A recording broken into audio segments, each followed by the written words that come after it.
자, 오늘도 항사 수업 빨리 진행해 보도록 합시다. 자, 우리는 지난 시간에 이어서 무신정병, 잠시만, 여러분들. 모두 반갑습니다. 자, 1번부터 4반 학생들 모두 반갑습니다. 자, 우리는 지난 시간에 이어서 무신정변과 몽골의 침입 이어서 배워보도록 합시다. 자, 무신정변은 고려를 전후기로 나눌 때 그 분기점이 될 정도로 엄청나게 중요한 사건이라고 했었죠. 그리고 이 무신정변의 결과 약 100년간의 무신들이 정권을 잡게 된 무신정권기가 될 정도로 엄청나게 중요한 사건입니다. 그리고 그 사건의 무신정권기에 일어났던 이민족의 침입이었던 몽골의 침입에 대해서도 이어서 계속 배워보도록 합시다. 자, 본격적인 내용 들어가 보도록 합시다. 오늘은 최대한 짧게 선생님이 갈 수 있도록 하겠습니다. 자, 무신정변에 대해서 먼저 무신정변이 왜 어떻게 무슨 원인으로 무슨 배경으로 일어나게 되었는지 먼저 보도록 하죠. 자, 무신정변의 배경 중에 하나였던 문벌 지배체제의 동료가 있다고 했었죠. 문벌 지배체제의 동료는 아까 문벌과 같은 지난 시간에 배웠던 문벌 정치나 경제적으로 정치 같은 경우에는 과거나 음서 이런 방면으로 정치적으로 고위 관직을 독점하고 경제적으로도 다른 사람들한테 뺏거나 아니면 국가에서 받은 대토지를 바탕으로 해서 권력을 독점하고 있던 이 소수의 문벌들 간에 분열이 일어나고 다툼이 일어나게 되면서 정치적으로 혼란한 시기가 되게 된다고 했죠. 그 대표적인 사건으로 이자겸의 난이라든지 묘청과 김부식 일파의 대결에서 패배한 묘청이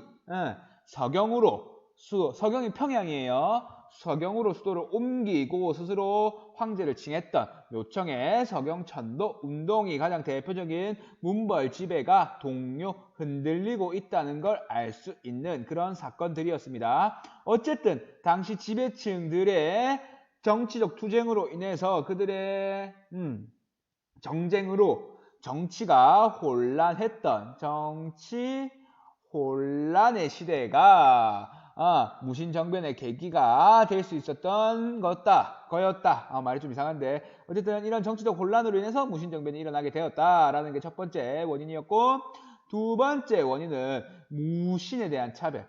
자, 당시 관리는 무신과 문신으로 나뉘었어요. 문신과 무신. 이 사람들은 싸울 무자, 지금으로 보면 군인이라고 보면 돼요. 군인. 문신은 유교 경정 공부 열심히 하고 그리고 행정일 하는 행정 공무원이라고 보면 되겠죠. 지금도 우리 도청, 시청, 동사무소 그런 데서 일하는 공무원도 있겠고, 그리고 부사관이나 뭐 장교 이런 군인들이라고 나눠져 있죠. 그 사람들도 공무원이죠. 자, 고려 시대에도 이렇게 크게 무신과 문신 두 계층은 아니고 두 가지 방향으로 관리들이 이루어져 있었어요. 자, 그런데 당시는 이 문신들이 모든 관직을 차지하고 있었어요. 이 문벌들은 다 주로 문신이었어요. 우리가 알고 있는 강감찬, 그리고 서희, 이런 사람들, 윤관, 우리 지난 시간에 배웠죠. 이런 사람들, 이 사람들은 거란이 쳐들어왔을 때 이 사람은 여진정벌에 앞장섰던 사람이었죠. 이 사람들 문신일까요? 무신일까요? 이 사람들도 문신이에요. 문신. 그런 군사적인 업무조차도 이 문신들이 모두 독점을 하고 있었어요. 자, 그 정도로 무신들이 차별을 받고 있었어요. 높은 관직에도 오르지 못했고, 그리고 지금 만약에 1급부터 9급 공무원까지 있다고 한다면 당시에도 1등 관직부터 9등 관직까지 있겠죠. 자, 그런데 문신들은 최고 관직인 1등 관직, 1품까지 오를 수 있었던 반면 무신들은 최고 관직이 3품, 무신들 중에 제일 높은 관직이 대장군이었거든요. 상장군, 대장군. 이것도 3품밖에 안 돼요. 어쨌든 최고 관직에 있어서도 차이가 있죠. 문신들은 1품 관료까지 올라갈 수 있었는데 문신 관료는 3품 관료밖에 오르지 못하고, 그리고 월급 받을 때도 같은 3품이면 똑같은 월급을 받아야 되겠죠. 뭐 1급 공무원, 같은 1급 공무원이든 문신 1급 공무원이든 무신 1급 공무원이든 같은 월급을 줘야 되는데 문신에 비해서 무신들의 월급이 턱없이 작았어요. 자, 중요 관직에도 오르지 못하고 최고 관직에 있어서도 등급이 낮고 같은 등급의 관직이라도 월급을 작게 받는 이런 무신들의 차별이 계속해서 일어나고 있었어요. 자, 거기다가 일반 군인들조차도 군인에게 당시는 월급이란 건 없었고 군인전이라고 하는 땅을 나누어 주었거든요. 거기서 나오는 생산물 네가 가져라 라고 하는 땅을 나누어 주었는데 이 일반 군인에게조차도 군인전을 취급하지 않아요. 수탈을 하기 위해서. 수탈 때문에. 자, 어쨌든 이런 무신의 차별 그리고 일반 군인들도 차별받고 문벌지배가 흔들흔들 하고 있는 상황에서 무신들이 더 이상 못 참겠다라고 하면서 대규모로 지금 국가에서 보현원이라고 하는 국가에서 야유회 나갔다고 보면 돼요. 야유회 나가가지고 자, 왕이 있고 주변에 신하들이 막 있는 상황에서 가운데서 수박히 공연을 하고 있는데 자, 너무 당시 상장군이었던 장군이 자기와 자기의 부하와 수박히 지금의 태권도 공연이라고 쉽게 생각하면 될 거예요. 자, 이렇게 겨루기를 하고 있는 상황에서 이 상장군이 너무 못 싸운다면서 이 문신이 상장군의 뺨을 때려버리는 이 보현원에서의 사건이 발생하면서 이를 기점으로 이거를 트리거가 된 거겠죠. 트리거. 그러면서 빵 터트려지면서 무신들이 문벌들을 그때 했던 말이 갓쓴 자는 모조리 제거하라 라고 하면서 문신들을 모두 제거해버리고 자신들이 정권을 차지하게 되는 무신정변이 일어나게 됩니다. 이때가 1170년입니다. 1170년. 이 이후로 딱 100년 동안 무신정권기가 되게 되겠습니다. 어쨌든 여기서 중요한 거는 무신정변이 일어나게 된 배경. 첫 번째 문벌 지배가 흔들리고 있었다. 두 번째 무신에 대한 차별이 엄청나게 심했다. 이 두 가지 정도 정확하게 알고 있으면 되겠습니다. 자, 무신정변의 배경은 여기까지 하고 그렇다면 무신정변에 의해서 전개된 무신정권이 어떻게 전개되는지 봅시다. 그때 무신정변을 일으킬 때 문신들을 모두 갓쓴 자들을 모두 죽일 때 나섰던 사람들이 정중부, 경대승, 이의민 이런 사람들이었는데 이 사람들이 연이어서 정권을 차지하게 됩니다. 경대승은 정중부를 제거하고 이의민은 경대승을 제거하면서 집권을 하게 되죠. 자, 이런 하극상의 시대라고 보면 되겠습니다. 이런 문신정권기의 초창기에 자, 여기 중요한 것들이 나옵니다. 먼저 그들이 무신들은 아직까지 정치에 본격적으로 참여해 본 적도 없고 정치를 잘 하지 못했어. 그들은 기존의 정치 체제였던 이성 육부를 잘 운영할 수 없었기 때문에 정상적으로 운영할 수 없었기 때문에 이 이성 육부보다는 자신들이 그 전에 회의하던 상장군이다, 대장군이든 지금으로 치면은 성관급들, 원스타, 투스타, 원스타부터 파이브스타, 영관급들, 소령, 중령, 대령 이런 고위직들이 회의하던 그런 군사회의 기구를 최고기구로 만들어서 여기서 모든 걸 결정했어. 중방, 이성육부를 활용하지 못하고 자신들의 회의기구인 중방을 최고기구로 활용을 하게 됩니다. 그리고 이 무신들은 문벌 귀족들을 비판하면서 그들을 제거하고 정권을 차지했는데 니들도 똑같아. 똑같이 주요 관직을 그리고 대규모의 토지를 독점하면서 권력 다툼을 하게 됩니다. 그러면서 경대성을 정중부를 제거하고 이의민은 경대성을 제거하면서 집권을 하게 되는 그런 상황이 되겠습니다.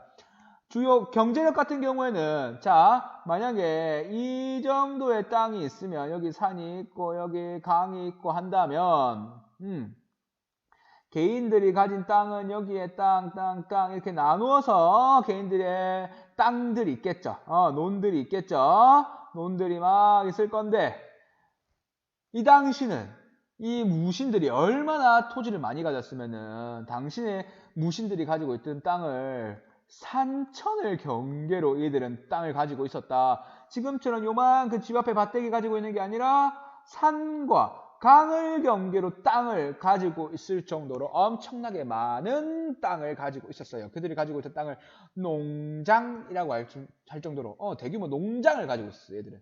알겠죠? 어쨌든 이 무신정권기에 초창기에 중방을 중심으로 정치를 운용을 했고 얘들도 똑같이 주요 관직 독점하고 경제력을 독점하면서 권력 다툼을 심화시켜 갔다 정도까지만 알면 되는데 이 혼란스러운 아직까지는 이런 혼란스러운 시대가 끝나고 이제는 무신정권기에서도 안정기에 접어들게 되는데 그때가 바로 최씨 무인정권기가 되겠습니다. 최충헌이라고 하는 사람을 중심으로 해서 이 이후에는 그들의 자식들에게만 최우, 최항, 최의로 이어지는 이런 최씨들만이 정권을 차지하게 되는 최고무인이 되는 그런 시대를 최씨 무인정권기라고 합니다. 무신정권 100년기에서 가장 안정적인 시기였다고 보면 되겠죠. 그들은 정치를 운영하기 위해서 교정도감이라고 하는 기구를 만들게 됩니다. 최고기구, 이제 중방 없애고 최고기구로서 교정도감이 되고 자기 스스로를 교정도감의 장이었던 교정별감이 되면서 정치를 운영을 하게 됩니다. 교정도감. 자, 그리고 얘들은 무인 출신이었죠. 그래서 이 자신들이 가지고 있던 사적 보디가드들이라고 보면 됩니다. 그들을 국가 정식 군대로 만들게 되는데 그게 도방입니다. 도방 최충원의 사적 무력기구. 아까 말했던 경호원, 최충원의 경호원들을 정식 군대로 만들었다고 보면 될 거예요. 도방. 자, 그리고 자신들은 아직까지는 무인들보다 정치적 능력이 없었기 때문에 학식이 뛰어나고 성리학 공부를 통해서 행정, 직무에 능통할 사람들이 필요로 했는데 그 사람들이 4대부입니다. 능문, 능리라고 해서 학문에도 밝고 업무에도 밝았던 이 사람들을 등용을 해서 업무를 보게 합니다. 4대부 등용. 알겠죠? 자, 그런 다음에 인사권을 원래는 인사는 이성육부에 있는 이부라고 하는 곳에서 하는 게 정상적인 고려의 통치체제 인사 방침인데 이제는 무인정권기에는 그런 이성육부 이런 것들이 유명무실화가 되니까 그들만의 사적으로 인사를 하는 정방이란 것도 만들게 됩니다. 정방. 알겠죠? 자, 정방이라는 걸 만나서 여기서 인사를 좌지우지하는 거죠. 인사라는 건 공무원 뽑고 채용하고 그리고 이 사람들을 인사이동, 보직 주고 그리고 퇴직시키고 이런 것들을 인사라고 하는데 이런 것들을 정방에서 담당했다고요. 정방. 자, 그리고 치안 유지를 위해서 최우 때 야별초 밤에 치안 유지 지금도 밤에 경찰들이 순찰 나가죠. 이런 밤에 순찰 나가는 야별초가 기존에 있었는데 최우는 그걸 확대시켜서 치안 유지를 담당하는 야별초에다가 좌별초 우별초까지 더 만들어서 3개의 별초라고 하는 3별초의 군대를 만들게 됩니다. 3별초는 치안 유지를 위해서 만들었다. 자, 이렇게 초기에 무신정권기에는 정중부, 경대승, 이의민들이 처음에 집권자로서 중방을 중심으로 정치를 하다가 최씨 무인정권기, 최충원부터 최우, 최왕, 최의에 이어지는 이런 최씨 무인정권기 안정기에 들어서 이런 정치기구를 만들어서 정치를 해 나가고 있는 상황에서 아까 말했던 이민족 누가 쳐들어올까요? 몽골이 쳐들어오게 됩니다. 몽골의 침입. 자, 이때 구실로 삼았던 게 당시에 몽골 사신이었던 저고려라고 하는 사람이 있었는데 얘가 몽골 사신으로 왔다가 홀대를 받고 사실 우리는 몽골 사신 접대하지 않겠다라고 하면서 이들 몽골 사신이 돌아가는 길에 저고려가 죽고 말아. 그거를 빌미로 몽골이 쳐들어오거든요. 몽골. 자, 몽골 같은 경우에는 나중에 여기 나오는 아까 이전에 배웠던 금, 송, 이나들 다 제거하고 중국 대륙을 차지할 정도로 강력했던 제국이었죠. 몽골 제국이라고 할 정도로. 자, 이런 고려 최씨 무인 정권기에 주로 최우 때인데 이 최후 때 몽골이 영토 확장의 방향 중에 하나로 저고려 피살 사건을 아까 사신이었던 저고려 피살 사건을 구실로 고려에 쳐들어오게 됩니다. 알겠죠? 그렇게 되니까 당시에 무신의 장이었던 최우와 임금은 어디로 갈까요? 강화도에 피난을 나가게 되죠. 강화도 천도 강화도에 피난을 가게 되고 지배층은 강화도에 들어가서 정치를 하게 되고 나머지 백성들이 이 몽골군에 맞서서 항전을 하게 됩니다. 대표적인 항전으로서는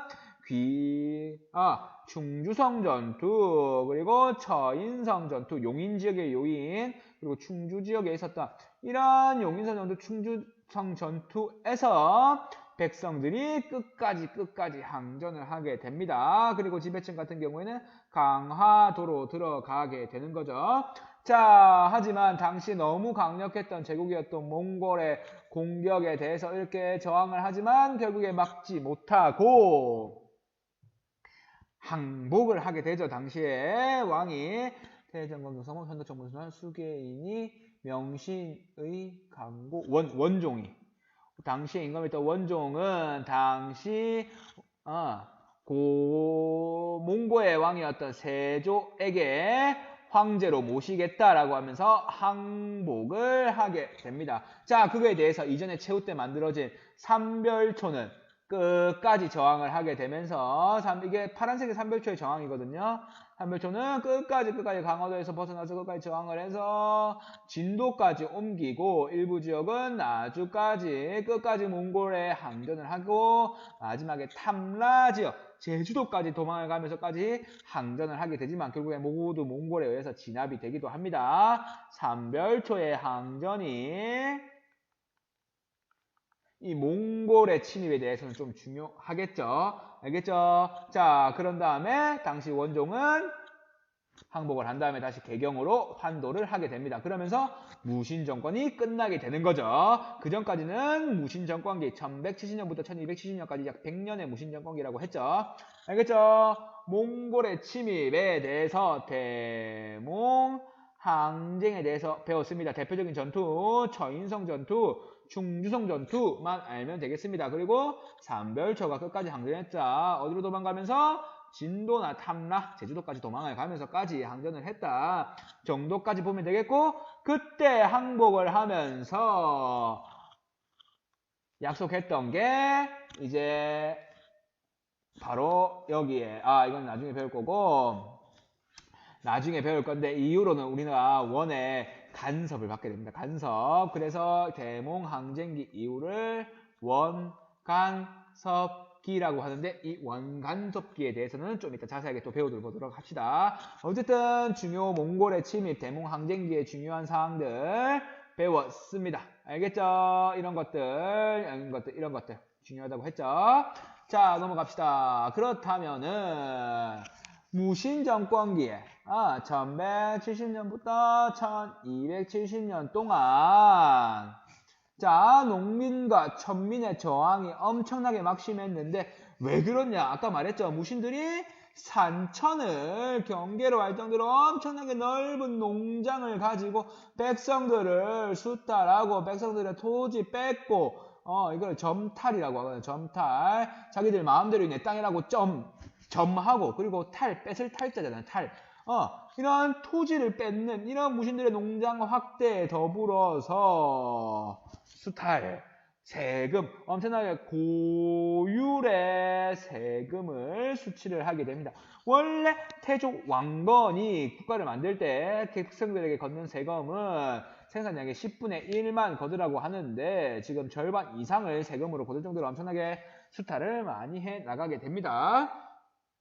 자, 그리고 무신정권기에 권력 다툼이 너무 심하게 되면서 우리 아까 정중부, 경대성, 이의민 이런 사람들 무신 집정이라고 하는데 무신들의 우두머리를 봤죠. 이 사람들이 계속 다음 사람에 의해서 제거가 되는 이런 전체적 혼란 상황에서 지방 통제력이 중앙이 약해지니까 당연히 지방을 통솔하지 못하겠죠. 그런 상황에서 엄청나게 지방관들이 수탈을 많이 해나가고 무신들조차도 수탈을 많이 해나가게 됩니다. 자, 이런 상황에 대해서 농민들과 천민들은 저항을 하게 되는데 대표적인 저항들을 한번 보도록 합시다.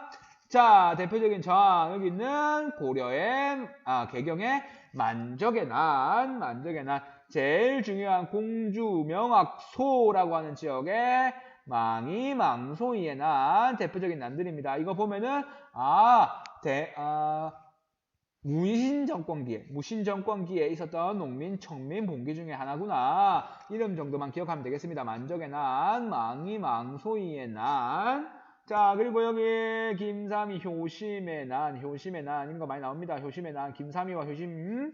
자, 그리고 뭐 이한년의 난, 이 사람들이 반란을 일으키게 되는 거죠. 무신들의 농장 확대와 수탈 심화에 대해서 여기서는 더불어서 여기서는 신라 부흥운동도 하고 이한년 형제 같은 경우에는 여기서 백제 부흥운동으로까지 연결이 되는데 그 정도까지는 몰라도 되고 어쨌든 무신정권기에 만적의 난, 망이 망소의 난, 이한년의 난, 김삼이 효심의 난, 뭐 운문초전 지역에서 일어났다고 해서 운문초전의 난이라고 하고 망이 망소의 난은 공주 명악소에서 일어났다고 해서 공주 명악소의 난이라고도 하기도 해요. 어쨌든 대표적이었던 이런 난들 정확하게 기억할 수 있도록 합니다. 선생님 적을게요.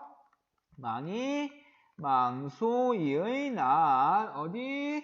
공주 명악소. 그리고 만적의 난 여기는 개경 지역에. 그리고 김삼이 효심의 난 여기는 운문 초전 지역에서 경상도 지역에서.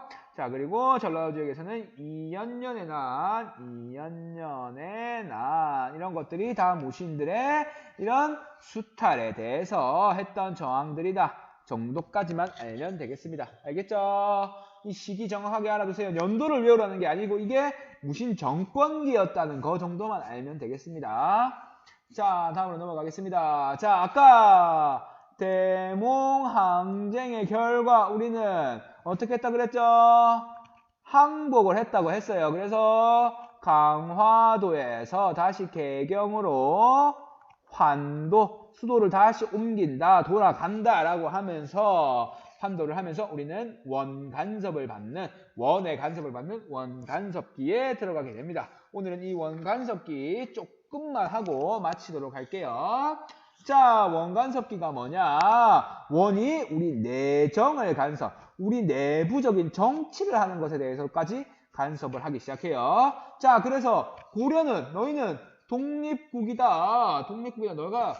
너희 고려 지역을 원으로 만든 것이 아니다. 너희들 고려 인정해주겠다. 하지만 너희들 왕은 우리나라 원나라 공주와 무조건 결혼해서 나의 사위가 되어야 된다 라고 하는 사위를 나타내는 고려는 부마국이다. 너희는. 자, 그런 다음에 내정간섭, 너희 사위 내 말 들어 라고 하면서 정치적으로 간섭을 하기 시작하죠. 어떤 간섭이 있었는지 봅시다.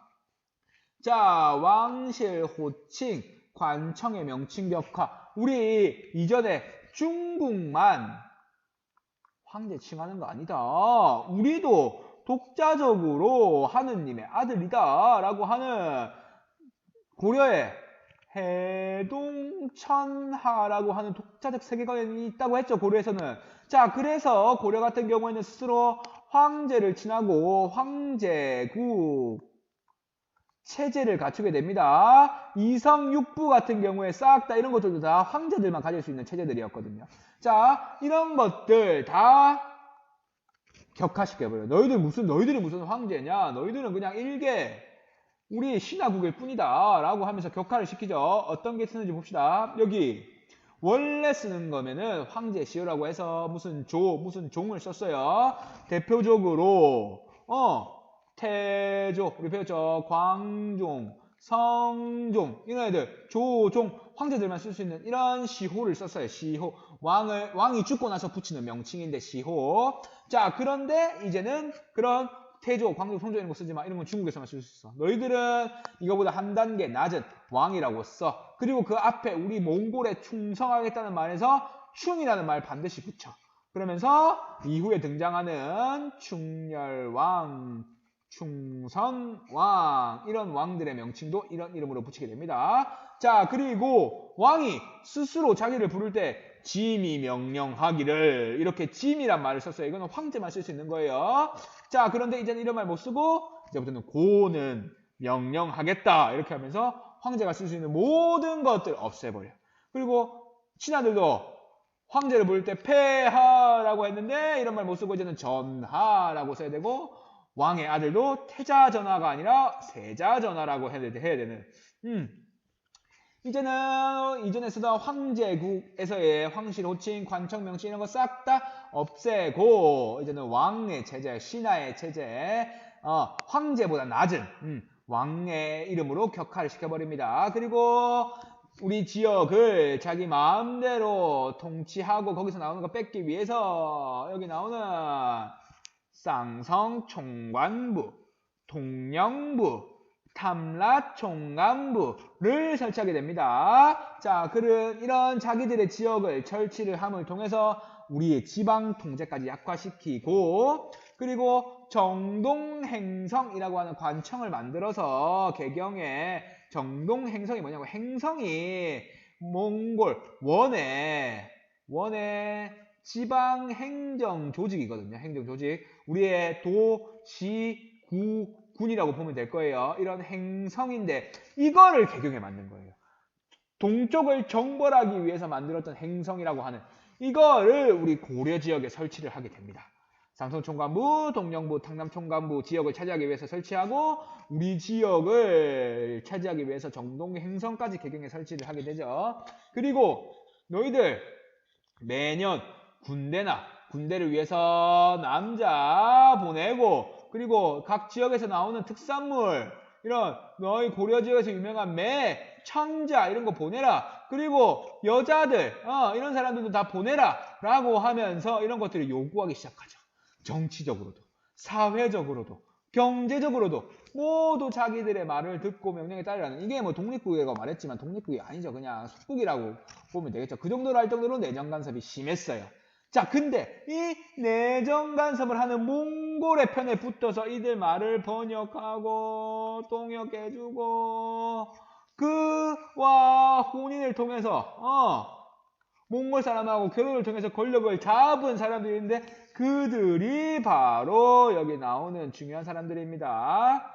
권문세족입니다. 권문세족. 새로운 지배층이죠. 우리 다시 한번 더 봅시다. 최초 고려의 지배층을 중심으로 보면 제일 처음에 고족, 그 다음에 문벌, 이를 제거하고 등장했던 무신 정권기가 몽골의 지배로 끝나고 무신들이 몽골의 편에 붙어서 이들의 권력을 누렸던 권문세족이 되겠습니다. 알겠죠? 몽골 말 통역을 해주고 그리고 그들하고 결혼을 통해서 권력을 잡은 사람들입니다. 자, 어쨌든 몽골의 내정 간섭이 심했다. 이런 내용들을 통해서 알 수 있었습니다. 자, 지도 여기 있죠? 이거 잘 보도록 합시다. 위치들 그리고 이런 것들이 어떤 시기였다 정도까지만 알면 되겠습니다. 자, 오늘 수업은 여기까지만 하고 마지막 정리 부분 봅시다.